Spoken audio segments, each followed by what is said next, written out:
Jeudi le 21, bienvenue en prenant votre café. Ben, Madame Plante, elle a décidé d'intervenir. C'était peut-être mieux de rester en convalescence. Peut-être mieux. Des fois, on parle trop. Hein? Trump disqualifié le fils à papa. Mathieu Bock-Côté, il a dit quelque chose sur le fils à papa. J'ai eu peur qu'il me nomme. Je ne suis pas le fils de papa, moi. La nouvelle loi sur les autos électriques. Je vais parler aussi des autos électriques qui risquent de manquer de cash en 2024 malgré le marché qui est en augmentation. Le marché de seconde main, Costco. Êtes-vous actionnaire de Costco? Vous allez avoir un beau cadeau au mois de janvier. Hein? Ce n'est pas le premier cadeau. Et tenir compte d'un contexte économique lorsqu'on négocie. Je vais vous parler du groupe Bravia à Montréal. Donc, on passe ça tout de suite.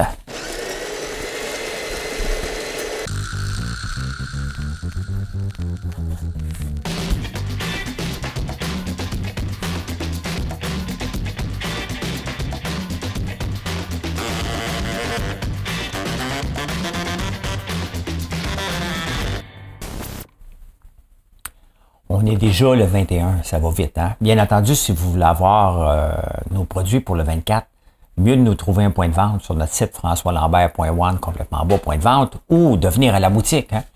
On est ouvert, donc si vous n'êtes pas loin de Gatineau, près de Notre-Dame-de-la-Paix, ben c'est peut-être le temps de venir faire un tour en campagne pour venir chercher vos cadeaux de dernière minute, donc des bougies, des savons, ou du chocolat, ou du popcorn, peu importe. Hein? Sinon, vous pouvez commander en ligne pour l'avoir après le temps après Noël, mais à temps pour le jour de l'an, parce qu'on a beaucoup de commandes en Noël et le jour de l'an, et c'est le temps d'en profiter. Ça arrive bien qu'une fois par année. Trump disqualifié au Colorado, hein? L'État du pot. Hein? L'État, ben oui, parce que c'est là que ça a été légalisé la première place au Colorado. Ouais, je pense légalisé, mais les banques, c'était légalisé, mais les banques fédérales ne permettaient pas d'avoir d'argent, donc il y avait beaucoup de cash dans leurs mains quand ça a parti toute cette affaire-là. Mais là, il est disqualifié au Colorado, donc il ne pourra pas se présenter. Mais qu'est-ce qui pousse ce gars-là à vouloir continuer malgré tout ce qui arrive? T'as beau crier au complot. Il n'y a pas juste des complots puis des inventions, là. Qu'est-ce qui le pousse à vouloir se présenter partout? Qui finance Donald Trump à coût de millions puis de millions puis de millions de frais d'avocat? Je ne sais pas. Hein? C'est assez impressionnant de voir qu'il se bat contre tout. Là, maintenant, il va aller se battre contre cette interdiction-là, puis on va voir est-ce que ça va être répété pour la Cour suprême des États-Unis, parce que là, c'est comme la plus haute cour du Colorado. Donc, intéressant de voir ça, mais tu sais, il me fait penser à Roger Rabbit. Hein, qui veut la peau de Roger Rabbit? Quand je nage, en passant, je me suis réinscrit pour nager. Je vais nager au centre Claude Robillard avec mon ami. J'aurais pu nager ici à côté du Sepsum, mais la natation est un sport qui se pratique. C'est un sport individuel qui se pratique en groupe. Donc, je me suis inscrit pour la nouvelle session à partir du 8 janvier au centre Claude Robillard. Et quand je nage, puis que j'en arrache, puis je vais en arracher au tout début, là, la chose que je me dis tout le temps, c'est qui c'est qui veut ma peau? Pourquoi je suis titre? Hein? Mais bon, c'est bon, nager. Fait qu'on va voir qu'est-ce qui va arriver avec Trump, mais sincèrement, hein? Ce gars-là peut rentrer encore, peut gagner la présidence des États-Unis tout en étant barré partout. Faut le faire, hein? Eh bien, écoutez. Il y a eu un article du fils à Charest, Dionne. C'est drôle parce que le bas de sa face ressemble à Jean Charest, le haut à sa mère, dans la presse en fin de semaine. J'en ai pas vraiment parlé. Puis je me demandais quel était le but de ça. Hein? La presse, il va beaucoup dans le public reportage dernièrement. Hein? Je vous parle souvent de la section portfolio. Tu es en train de lire les affaires, puis à un moment donné, tu fais « Ah, OK, c'est payé ». C'est vraiment mélangeant le mélange des genres à la presse. Donc, qu'est-ce qui a poussé la presse à faire un reportage sur, j'oublie son nom, Antoine, on l'appelait Antoine Dionne, Charest. La presse qui est reconnue pour être très libérale, hein? Donc elle se cherche un chef, elle se cherche-tu quelqu'un qui va faire ses caprices, parce que le groupe des Marais, tu sais, je suis pas dans le complot, mais quand tu regardes ça avec le recul, tu dis, ouais, ça a l'air d'être arrangé avec le gars des vues, hein? On pousse quelqu'un qu'on veut, qui va être plus favorable à notre cause, ça fait vieille mentalité. Et on s'attend à quoi des journalistes qui soient indépendants? Le journaliste qui a fait ça, je ne sais pas c'est qui, mais sincèrement, c'est mauvais. Il a-tu une commande? Tu sais, puis il y a eu un autre gars sur X, il dit, gars, moi je fais de la politique, si vous voulez avoir un reportage sur moi, ça va me faire plaisir. Et là, c'est Mathieu Bock-Côté qui va lui à coup de vraiment à coup de bazooka, parce qu'il a déjà débattu avec ce gars-là, Antoine, je pense. Et il a dit qu'il était un des pires débatteurs qu'il avait vu de sa vie, parce que Mathieu Bock-Côté se met dans la classe des meilleurs débatteurs au monde, hein, dans sa tête à lui. Et j'ai déjà débattu contre lui à LCN. Et ça, c'est comme le but d'Alain Côté, là. Hein? On ne le saura jamais qui a gagné. Moi, je pense que j'ai gagné. Lui, il pense qu'il a gagné. Il y a des gens qui pensent que j'ai gagné, puis il y a des gens qui pensent que j'ai mangé une volée. Fait que vous irez voir le débat, juste à taper François Lambert, Mathieu Bock-Côté. C'était pas vraiment un débat. Hein? Lui, il voulait venir débattre de la société en général, alors qu'il me traitait de crosseur puis d'exploiteur. J'avais accepté d'aller à la télévision avec lui pour le ramasser. C'était juste mon but de le ramasser. Donc, je l'écoutais dire des grands mots, hein, parce que la technique à Mathieu Bock-Côté, lorsqu'il débat, c'est de garocher des mots que les gens ne peuvent pas comprendre rapidement. Qu'est-ce qu'il est en train de dire? Puis là, il est en train de t'en faire whopper, là. Mais il reste qu'il a raison sur un point. Il ne sera jamais premier ministre de la province, ce gars-là, ce charret-là. Jamais, jamais. Mais c'était mauvais de la presse de le pousser plus qu'un autre. Ils ont le droit, hein? Mais avec le recul, ça ressemblait un public reportage et la presse est assez championne là-dedans. Mais bon, le Journal de Montréal, venant du Journal de Montréal où Mathieu Bock-Côté travaille, il faut prendre ça avec un bémol parce que ils ont un côté péquiste avoué et ils travaillent en conséquence de leur boss souvent aussi. Hein? C'est Pierre Calpelado, leur boss. La nouvelle loi, il y a une nouvelle loi qui rentre en vigueur sur la vente d'auto électriques. À partir de 2026, les concessionnaires doivent vendre 20% de leurs autos. 60% en 2030, 100% en 2035. Encore faut-il que l'auto soit attrayante, parce que c'est bien beau de dire qu'ils veulent la vendre, là. Mais moi, je veux bien vous vendre du popcorn à la nette, mais si vous aimez le popcorn au beurre, qu'est-ce que vous voulez que je fasse? Hein? Vous allez acheter du popcorn à la nette, tout simplement. C'est ça. C'est là le nerf de la guerre. On ne peut pas forcer les gens à acheter quelque chose qu'ils ne veulent pas. Les gens en veulent un auto électrique. J'en fais partie. Je n'ai pas acheté. Je garde le mien parce que ça coûte trop cher, pas assez d'autonomie. Donc, c'est bien beau mettre des lois, mais ça va bénéficier à qui les lois? Si 20% des autos doivent être vendus, puis on n'est pas capable, sont pas capables, ils peuvent acheter des crédits ailleurs. Hein? Mettons 250$ par auto vendu, ils peuvent l'acheter, mettons, à Tesla. Hein? Tesla n'a pas de manufacturier ici. Hein? Donc, cette loi-là risque d'ouvrir la porte à qui? À des manufacturiers externes. Des Chinois, peut-être. Hein? Et je suis pour ça, moi. On a eu l'invasion japonaise au début des années 80. Je suis pour une invasion massive des constructeurs chinois sur notre territoire. Pourquoi? Parce qu'ils sont en train de faire de la recherche et développement depuis 20 ans. Ils sont en train de bâtir des autos qui coûteront pas cher, qui vont être abordables, qui sont déjà testés. Ils ont des milliards d'argent derrière eux autres et non pas des petites pinottes comme certains qui essaient de développer des autos ici, qui prennent du temps. Et d'ailleurs, mais je vais en parler tantôt, vous allez voir, le marché de l'auto électrique n'est pas si reluisant que ça. Donc, c'est beau faire des lois, c'est beau vouloir forcer, sauf que les manufacturiers commencent à manquer de cash. Donc, cette nouvelle loi-là risque de favoriser des très grands, des très, très grands, mais c'est pour la diversité. C'est nous autres qui vont avoir de la diversité. En ce moment, avec les lois, on est plutôt limité. Donc, cette loi-là, moi, je l'aime. Écoute, il faut aller vers ça. Et c'est avec des lois quand même qu'on est capable de forcer les constructeurs à s'adapter. Tout simplement, si le client en veut. Parce qu'à un moment donné, si le client n'en achète pas puis garde son auto plus longtemps, le marché ne roulera pas, puis le marché de l'automobile fait partie d'une économie en santé aussi. Hein? Au Québec.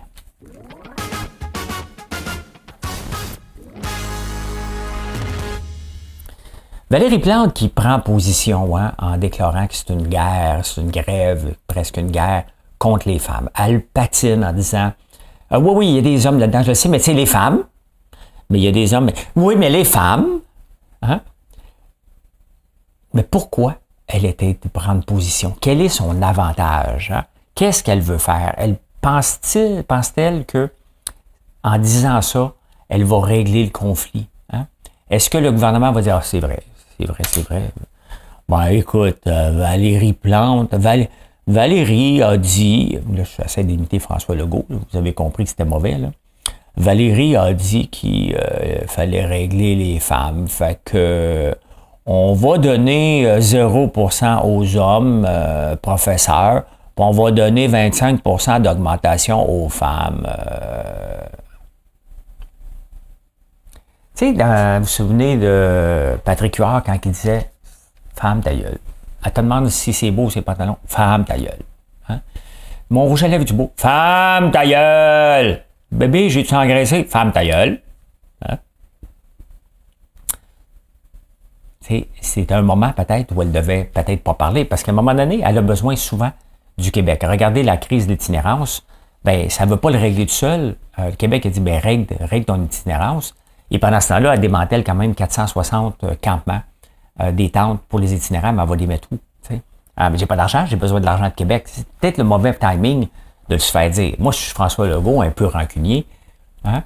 J'ai dû Valérie Plante à l'appel, mettons, hey, je vais. Allô?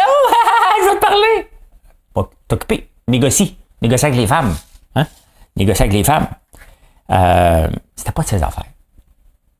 C'était sincèrement pas de ses affaires. Est-ce qu'elle aimerait ça que François Legault dise là, elle aimerait ça que Valérie règle avec ses pompiers, puis ses policiers, puis ses cols bleus. Hein? La prochaine fois qu'il va y avoir une grève majeure, là, est-ce qu'elle va apprécier que François Legault dise il va le faire, là?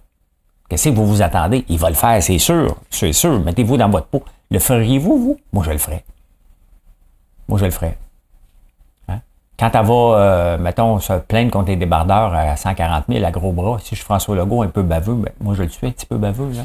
Je dirais, ben là, Valérie, ça serait important que tu règles, hein? On parle de gars ici, hein? On parle d'un boys club, puis ça serait important que tu règles avec ces messieurs-là qui ont des gros bras et qui tapent du pied s'ils n'ont pas leur argent. Pauvre Valérie. Elle est au pouvoir. Il n'y a absolument personne qui va la remplacer en 2026. C'est pathétique. Sincèrement, là, il y a quelque part en dedans de moi qui rêve d'envie d'aller régler ça. Peut-être que je vais être mauvais. Hein? Je serais peut-être un très mauvais maire. Je ne sais pas. Hein? J'irai jamais, mais maudit que ça me tente. Hein? Vendre des matières recyclables. Tiens, une autre affaire que la ville. La ville, tiens, elle achète des buildings. Hein? Puis la ville, elle veut se mettre, puis Québec fait pas mieux. Là. Fait que les matières recyclables, on va mettre un prix plancher, puis un prix plafond. Donc, si c'est une compagnie qui recycle nos cochonneries, et là, ils ont, mettons, 20$ la tonne. Si c'est en bas de 20$, la ville paye. Si c'est en haut, mettons, de 40$, la ville en profite pas. Donc, tu sais, un win-lose. Tu sais, comme seule la ville de Montréal peut négocier. Fait que là, la compagnie qui fait ça, mettons, j'ai oublié le nom, là. L'ai-tu marqué? C'est pas grave. Ce qu'elle a fait, elle a créé une autre compagnie. Hein? Fait que c'est comme si moi, François Lambert, j'ai une autre compagnie qui s'appelle François Lambert Recyclage Plus. Hein? Recyclage plus. Et là, je vends ça, moi, à Recyclage Plus. Donc, je fais un deal avec la Ville de Montréal. Je dis, ben oui, je l'ai vendu à 40$ la tonne. Recyclage Plus leur prend, leur vend 60$ la tonne. La Ville de Montréal, elle dit un peu, là. Tu m'as enlevé 20$, là. Hein? Donc, ils sont en cours. Donc, vous voyez, quand tu fais des règlements, là, hein? Là, ça va coûter combien en cours pour aller prouver ça? On s'entend-tu que ça va coûter 5, 6, 7 millions en cours pour aller débattre une facture de 3,7 millions? Arrêtons de mettre des règles complètement débiles, OK? C'est le prix du marché tout le temps. Il n'y a rien d'autre. Pas de règles. Rien. On est partenaire ou on ne l'est pas. Mais la Ville ne sait pas négocier. Ne sait pas négocier, tout simplement. Hein? Les cliniques, les urgences débordent, puis il y a moins de monde à cause de la grève. Ils ne sont pas en grève, mais ils ont accumulé un backlog. Et Christian Dubé nous dit, ben regarde, soignez-vous chez vous, ou c'est pour ça qu'on paye pour un système de santé, bien entendu, pour surtout pas l'utiliser. Je sais pas pourquoi faire, je regarde à droite. Il faudrait que je me fasse psychanalyser. Quand j'ai quelque chose que je veux, je suis découragé, je regarde voir si c'est correct. Donc, bien entendu, on n'a pas le droit d'utiliser. Venez pas nous voir, hein, vous payez pour ça, mais on ne veut rien savoir de vous voir la face. Puis ils disent de nous faire vacciner. Je suis allé voir. Et ils disent d'appeler 811. Hein. On est en 2023. On avait Clic Santé dans le temps de la COVID. Fait que j'ai été voir ce Clic Santé, puis tu me fais vacciner, mettons. Hein. Et rien. Il n'y a rien avant 7 jours. Donc, les pharmacies qu'on utilisait, comment ça se fait qu'on n'est même pas capable d'avoir un vaccin de la grippe on the fly, aujourd'hui, dans une pharmacie? La COVID, si tu veux te faire vacciner pour la COVID, c'est plus de 14 jours d'attente. Non, mais tu peux appeler 8 heures. Ben oui, je vais aller à Pointe-aux-Trembles.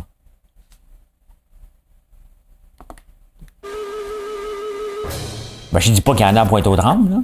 Je veux juste dire, on était efficace pendant la COVID. Comment ça se fait qu'on a perdu cette efficacité-là? Est-ce que ça serait que les syndicats, c'est une permission spéciale qu'ils ont permis pendant j'aimerais ça le savoir. Hein? Est-ce que ce serait les syndicats qui ont permis une permission spéciale de bypasser le système pour la COVID? Il y a quelque chose derrière ça. Vous allez me dire, j'aime pas les syndicats. Vous avez raison. Un contexte économique à tenir en compte. Hein? On a des demandes qui veulent aller jusqu'à 23 %. C'est la demande qu'il y a, le Front commun. Là. 23 % pour contrer l'inflation, une premium, un autre sur l'inflation du passé parce qu'il n'y avait pas assez négocié, un bonus de 1 000 $. C'est ce qu'ils veulent. Puis après ça, vous allez me dire, quand des fois que je débat sur X, sur ce conflit-là, que c'est pas juste l'argent, c'est la composition des classes, puis tu connais rien. Hein? 23 %, c'est énorme. Il faut tenir en ligne de compte ce qui se passe dans le marché. Regardez le marché immobilier à Montréal. Hein? Bravia, une compagnie, le groupe Brivia, avec la montée des taux d'intérêt, ils ont construit des buildings. Hein? Et là, ils sont obligés de vendre des actifs. Hein? Ils sont obligés de couper, congédier des cadres et geler le salaire des employés qui doivent garder. Donc, au lieu d'avoir une augmentation basée sur le coût de la vie, parce que c'est ça la vraie vie, hein? Les fonctionnaires qui sont en grève en ce moment, puis encore là, hein, c'est pas les personnes. Les personnes sont influencées par un syndicat qui demande toujours, qui ne veut jamais laisser aller ses acquis, comme si c'était à vie des acquis. Et ils demandent une augmentation de 23 % pendant que la plupart des autres compagnies sont en mode congédier des cadres et geler le salaire des employés parce que la conjoncture économique n'est pas rose, elle n'est pas si rose que ça. Là. Donc, vous voyez qu'il faut en tenir en ligne de compte. Fait que quand on regarde ça, puis on dit c'est épouvantable, on n'aura même pas on a à peine l'augmentation de l'inflation à venir, alors que d'autres compagnies, ils n'ont même pas d'inflation, ils se font congédier, tabarnane. Il faut en tenir compte. Moi, si je suis le Front commun, là, je négocie peut-être un 4 cette année, puis je dis, regarde, on ne sort pas dessus l'année prochaine, puis on va travailler. Ben, arrêtez un deal de 5 ans avec la conjoncture économique. Vous devez comprendre, et vous comprenez maintenant pourquoi le gouvernement est extrêmement prudent. Il dit, calme-toi les nerfs. Il faut payer la facture. Je vous rappelle qu'on est endetté de 113 % les contribuables, au total, pas au Québec, municipal, québécois et canadien. C'est ce qu'on est endetté. Donc, à chaque dollar qu'on gagne, on a globalement 13 cents dans le trou. C'est ce qu'on a. Fait que le gouvernement doit en tenir compte et regarder des compagnies comme Brivia qui est obligé de geler. Puis c'est pas la seule. Là. Je vais vous en nommer une coupe par jour. Vous allez voir que le contexte économique est plus sérieux qu'on pense. Et les syndicats en ce moment vivent dans une bulle qui n'est pas la bulle que vous et moi vivez, tout simplement. Hein? Finance.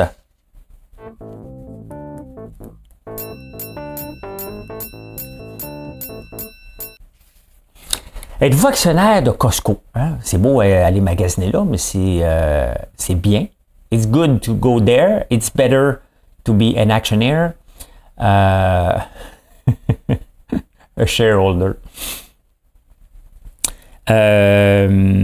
Les profits sont en hausse. Hein? Profit de 3,58 $ par action. Et ils vont payer un dividende de 15$ le 15 janvier. 15$ par action, c'est énorme. C'est énorme, mais c'est pas la première fois que Costco fait ça. Ils sont capables de dégager des profits puis en remettre aux actionnaires. Ils auraient pu racheter des actions aussi, mais c'est une belle façon. Bien, regardez le titre de Costco hein, depuis 1 mois, depuis 6 mois. C'est complètement fou. Hein, de 519 à 677, donc une augmentation de 30 % pour le titre de Costco. Hein. Bien, Costco est un des gagnants de la situation économique dans laquelle on est en ce moment, tout simplement. Donc, c'est vraiment intéressant. J'en ai du Costco. J'ai été voir tantôt parce que j'ai un groupe qui gère mes finances, la Banque Royale. Et donc, je ne contrôle pas ce qu'il y a là. C'est eux autres qui s'en occupent. Et j'ai été voir, j'en ai. Donc, je me plains pas. Je ne me plains pas. Regardez, maintenant, on va parler des autos électriques. On en parle souvent, que l'obligation et l'importance d'une auto électrique et le marché. Regardez la performance depuis 2021 de 18 compagnies, entre autres, qui étaient à la bourse, qui sont à la bourse. Ces 18 compagnies-là sont arrivées à la bourse avec des Special Purpose Acquisition Company. Hein? Ceux qui ne voient pas le graphique, là, c'est bien simple à lire. Là. Ça a monté à 400, 500 jusqu'à 500%. Entre autres, c'était Lucide qui est tombé. C'est une débarque de 88%. Les autos électriques. Donc là-dedans, tu as Nicolas qui vient de se faire prendre, le gars qui s'en va en prison. Hein? Il avait poussé, imaginez-vous, là, pour faire une démo de son camion qui marchait électrique, il avait poussé dans une côte. Il avait filmé ça. Voilà. C'est un peu comme Theranos, Elisabeth Holmes, mais regarde, quand tu mets aux actionnaires, ben, tu te ramasses en prison, tout simplement. Donc, tu as Nicolas, tu as Fisker, tu as Lordstrom qui est parti, Proterra qui est parti, Electric Last Mile Solution qui est parti, qui ont pété. Ici, ben, il y a British Volt qui sont venus, qui ont pété. Donc, sur les 18 compagnies qui ont parti dans les 4 dernières années, il y en a 2 qui ont été acquéries, 3 qui ont fait faillite. Il y en a seulement 4 qui sont positifs au point de vue du cash flow. Il y en a 18 là-dessus qui pensent manquer d'argent avant 2025 et il y en a 16 qui pensent manquer d'argent en 2024. C'est énorme, hein? C'est énorme. Donc, le marché tu sais, on pensait, c'est juste une batterie, on enlève le moteur, on se met là-dedans. GM qui a ralenti, Ford qui a ralenti, Chrysler qui a ralenti, Stellantis. Donc, BMW qui a ralenti aussi. Il y a une invasion chinoise, beaucoup d'autos chinoises en Allemagne, puis ils laissent aller parce que c'est le consommateur en premier. Il ne faut jamais oublier, là, tout ça c'est beau, mais c'est le consommateur en premier. Donc, quand on regarde ce marché-là, c'est une bulle qui est éclatée comme plusieurs bulles à la bourse. 2 choses, les SPAC, ça me fait penser au régime d'enregistrer d'épargne action qu'on a eu ici, hein, qui a pété aux frettes à un moment donné, mais les SPAC, c'est encore pire. C'est vraiment une fraude aux yeux et au su de tout le monde. Les gens embarquent là-dedans parce qu'ils pensent que ça va exploser, parce que ça a déjà explosé, et ça finit toujours avec un moins 88, 90, 95%. Donc, une compagnie qui est à la bourse, ça doit de faire de l'argent. Si l'amour a dure le temps d'une minute à la bourse. Là. Donc, voilà. Hein. Donc, qu'est-ce qui va se passer? Les grands. Hein? Des BID, l'autre que je vous ai présenté. Donc, on va voir par la force des choses et par la force des lois qu'on doit avoir des autos électriques en vente. J'ai comme l'impression que ça va devenir de plus en plus concentré. Et là, ils vont capoter les États-Unis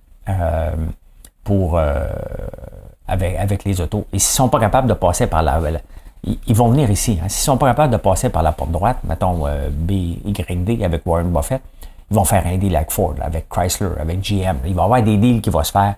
En 2024, on va voir ça définitivement. Hein. Le marché de seconde main, hein, thrifting, est un marché en pleine expansion aussi. Regardez, hein, Fashion Brand offering their own US resale program. En 2018, il n'y en avait pas beaucoup. Hein, il y en avait peut-être 4-5, 2019, 6, 2020, 10, 2021, on parle de 26. Et là, en 2022, il y en a eu 125. C'est un marché qui est parti d'à peu près 15 à 20 milliards par année. Un marché qui va être à 70 milliards en 2028. Donc, le linge de seconde main, les meubles de seconde main, les fauteuils, tout ça est appelé à exploser tout simplement pour donner une seconde vie, hein, tout simplement. Et puis, question monétaire aussi. Hein.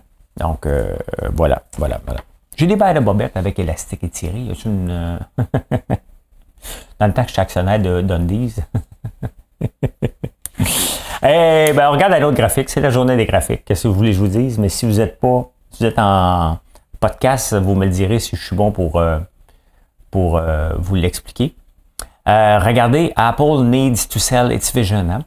Apple n'a pas sorti de nouveaux produits depuis un bout. Hein? Il avait sorti, bien sûr, les Mac qui ont sorti de nouvelles versions, l'Apple Watch qui fonctionne très bien, ils ont l'iPhone, mais vraiment un nouveau produit complètement neuf.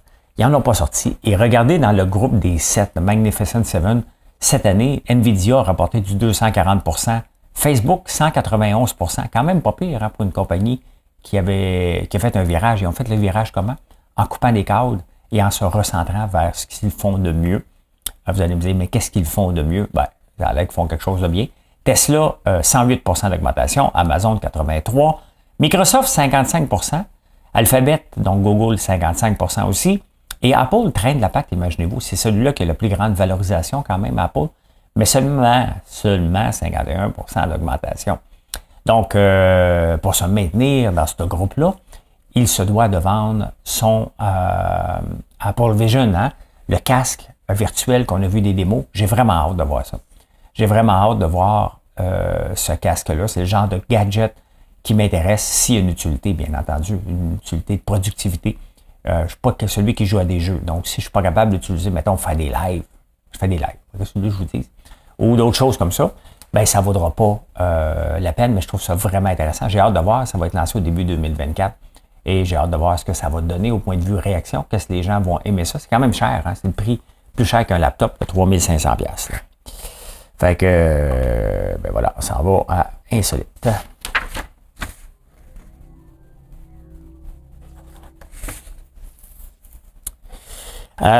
Claudette, je n'ai même pas besoin de vous dire son nom, que vous savez que c'est Claudette Dion, donnait une entrevue au séjour qui s'est ramassée partout dans le monde. Elle a parlé de sa sœur, mais de quoi qu'elle se mêle? Mettons, c'est-tu de ses affaires? Parler de l'état de santé de sa sœur? Es-tu la porte-parole? Est-ce que Céline lui a dit, parle de ça? Y a-tu de la chicane entre les deux sœurs quand tu as fait ça? Parce que là, ça se ramasse partout dans le monde, hein? Disant que Céline n'est pas en santé, qu'elle a de la misère à contrôler ses muscles. Est-ce que c'est des affaires à Claudette? Moi, j'ai ma réponse. Et vous? Hein? Et vous? C'était quoi cette pub-là? Et vous? Ah, my God, que j'ai un blanc. Vous allez m'aider à trouver ça. Hein? Vous allez m'aider. Hey, la nouvelle la plus débile de 2023, il reste encore quelques jours en 2023, là, mais la nouvelle la plus débile, et je suis d'accord avec Richard Martineau, un groupe de scientifiques, imaginez-vous, a analysé les emojis qu'on a de disponibles sur nos réseaux sociaux, sur nos messages, hein, et ils ont analysé qu'il y a trop de vertébrés, il n'y a pas assez d'insectes et il n'y a pas assez de champignons. Et cela affecte la biodiversité dans le monde. Parce que si on ne peut pas texter un champignon, c'est pas bon pour la planète. Ils sont sérieux, c'est des scientifiques, là. Hey, c'est-tu assez débile? Ces gens-là sont payés pour analyser une étude sérieuse sur les emojis. Je me demande si on a analysé l'aubergine, la pêche et la pluie en même temps.